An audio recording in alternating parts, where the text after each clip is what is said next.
সিঙ্গুর সিঙ্গারা। সিঙ্গুর নিয়ে আলাদা করে সেইভাবে কোনো দিন আলোচনা করিনি।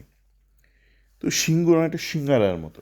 সিঙ্গারা বলতে মনে পড়লে কিছুদিন আগে আমাদের সুইজারল্যান্ডে সরস্বতী পুজো হলো। যিনি খাবারের স্টল দিয়েছিলেন তাকে আমি আলাদা করে বললাম যে সমস্ত কিছু তো বেশ ভালো বানিয়েছো, একটু না সিঙ্গারার ব্যবস্থা করো। এই পাঞ্জাবি সিঙ্গারা ঠিক খাওয়া যাচ্ছে না। মানে পাঞ্জাবি সিঙ্গারা মানে যেগুলো সুইজারল্যান্ডে পাওয়া যায় বা ইউরোপের বেশিরভাগ দেশে প্যাকেজড ফুডে আসে, ভেতরের আলুর পুরটা না ঠিক জমে না, ঠিক বাঙালি সিঙ্গারার মতন না। তো সিঙ্গারা কেন বলছি, আসছি সেই বিষয়ে। তো আজকে দেখলাম খবরের কাগজে প্রতিদিনে প্রথম পাতায় একটা ছবি বেরিয়েছে যে সিঙ্গুরে শস্য শ্যামলা সিঙ্গুর। ছবিটা দেখে খুব ভালো লাগলো। বেশ অনেক দিন আগে একদিন আমার অতি পরিচিত ইউএসএতে বসবাসকারী এক ইস্টবেঙ্গল ফ্যানের সাথে কথা হচ্ছিল। তিনি আমাদের বয়সে বড়, যে সিঙ্গুরের এই জমি নিয়ে যে একটা ক্যাচাল হয়েছিল সেটা নিয়ে। তা আমার কাছে অনেক কিছু পরিষ্কার ছিল না, তখনকার দিনে তো ওইসব সোশ্যাল মিডিয়া ছিল না। তো কিছু অদ্ভুত আমার কাছে ঠেকেছিল বিষয়টা। মানে গো ধরে বসছিল যে যে প্রাইভেট কোম্পানি, তারা একটা বিশেষ জমি তাদের চাই, মানে যতটা না জমি দরকার তার থেকে অনেক বেশি জমি তাদের চাই, তারা তখন দাবি করেছিল। এবং একটা বিশেষ লোকেশনে সেই জমিটা চাই। মানে একটা ফ্যাক্টরি আপনি করবেন, আপনার একটা জমি হলেই তো হলো। একদম ওই লোকেশানে, মানে মানে একটু পাশে একটা বিশেষ লোকেশানে কেন চাই, আমার এই ব্যাপারটা তখন ক্লিয়ার ছিল না। তখন এই অতটা ভাবিওনি যখন এই ঘটনাটা ঘটেছিল। তো যখন এই ভদ্রলোকের সঙ্গে কথা বলছিলাম বন্ধুস্থানীয়, তো তখন তার থেকে জানতে পারলাম, মানে তারও তো অনেক বন্ধু আছে, অনেক ওই আমলা অনেক বন্ধু আছে। তো সে যা বললো তখন এই ব্যাপারটা আমার কাছে পরিষ্কার হলো যে কী ঘটনাটা ঘটেছিল। ওটা মানে সিঙ্গারা প্রজেক্ট ছিল। মানে সিঙ্গারার খোলটা ছিল হচ্ছে আপনি একটা অটোমোবাইল একটা প্রজেক্ট করবেন, যেটা পরবর্তীকালে চলে গেল গুজরাটে এবং গিয়ে বন্ধ হয়ে গেল। এবং তার পুরটা ছিল, ভেতরটা ছিল রিয়েল এস্টেট প্রজেক্ট।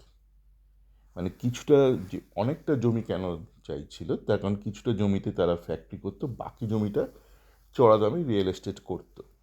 সেটা আপনি করতেই পারেন, কিন্তু আপনার মধ্যে ট্রান্সপারেন্সি লাগবে। আপনি সিঙ্গারা বলি সিঙ্গারাটাকে বিক্রি করতে হবে, ওটাকে অন্য কিছু বলে বিক্রি করলে চলবে না।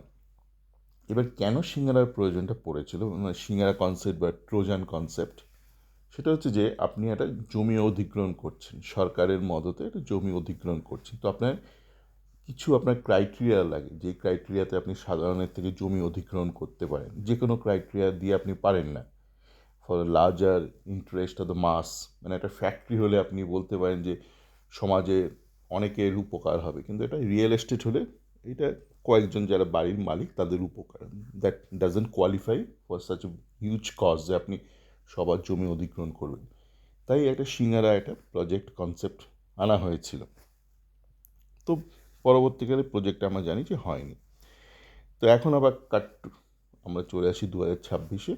দেখলাম বেশ ফসল হচ্ছে সেখানে। এবার অনেকের দাবি যে ওখানে ফ্যাক্টরি হলে খুব উপকার হতো। কী উপকার হতো? আমি একটা নাম করা একটা ইঞ্জিনিয়ারিং কলেজে একটা বেশ ভালো ডিপার্টমেন্টাল টপার আমি।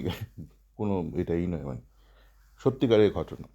তো আমার ধারণা আছে এই ধরনের কোম্পানিতে কী কাজকর্ম হয়, এই বিশেষ ইন্ডাস্ট্রিতে কী ধরনের কাজকর্ম হয়, যখন ঘটেছিল তখন কী হতো, আজকে 2026-এ অটোমেশনের যুগে কী ধরনের কাজ হয়।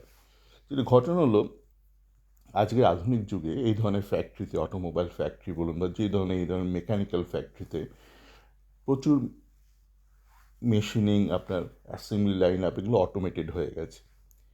তো সেখানে দু রকম লোক চাকরি পায়। এক হচ্ছে যারা খুব হাইলি কোয়ালিফাইড গ্র্যাজুয়েট ইঞ্জিনিয়ার, এক হচ্ছে পলিটেকনিক ইঞ্জিনিয়ার যারা, আর একদম লোয়ার লেবার ক্লাস, মানে হাতে কলমে সেই লোয়ার লেবার ক্লাসের কাজের সংখ্যাটা কিন্তু অনেক কমে গেছে দ্য এরা অফ অটোমেশন। যেটা আগে ছিল আপনার ঠাকুরদা দাদু সবাই এত গিয়ে সবাই চলো জুট মিলে যাচ্ছে গিয়ে হাত লাগাও।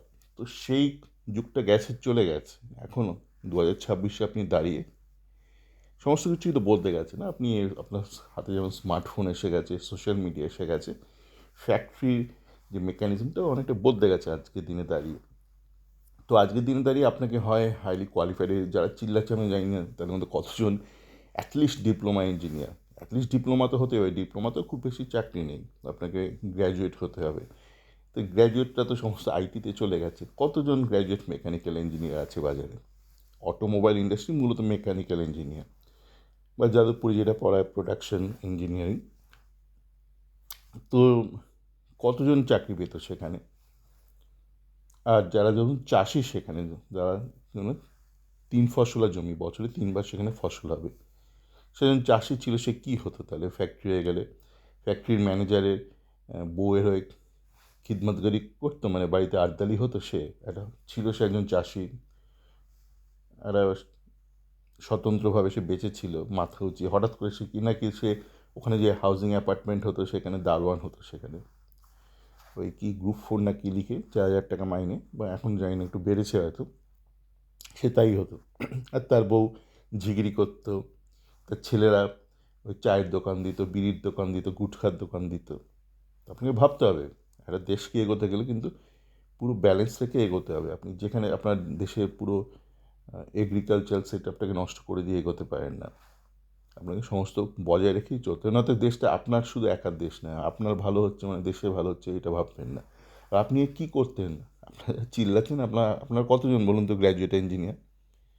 আইটিতে ওখানে চাকরি হতো না। আপনার কতজন মেকানিক্যাল ইঞ্জিনিয়ার আমাকে বলুন, হাত তুলে বলুন কতজন আপনার গ্র্যাজুয়েট মেকানিক্যাল ইঞ্জিনিয়ার।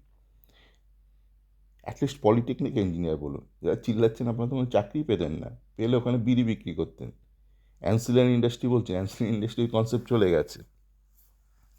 যেটা আগে ছিল যে টাটানগরে যখন একটা ফ্যাক্টরি হলো, সেখানে লোকাল অ্যান্সিলারি ইন্ডাস্ট্রি। এখন কমিউনিকেশনের যুগে, লজিস্টিক্স যুগে দেখছেন না, আমেরিকা বসে গেছে যবে থেকে ট্যারিফ বসিয়েছে, তার কারণে এখন গ্লোবাল ইকোসিস্টেম হয়ে গেছে ব্যাপারটা। এখন ওরকম নেই যে ওখানে ফ্যাক্টরি হওয়া মানে ওখানেই সমস্ত কিছু অ্যান্সিলারি ইন্ডাস্ট্রি হতে হবে। সেই যুগটা না আপনার দাদুর যুগ ছিল, অ্যাটলিস্ট আপনার বাবার যুগ অবধিও ছিল।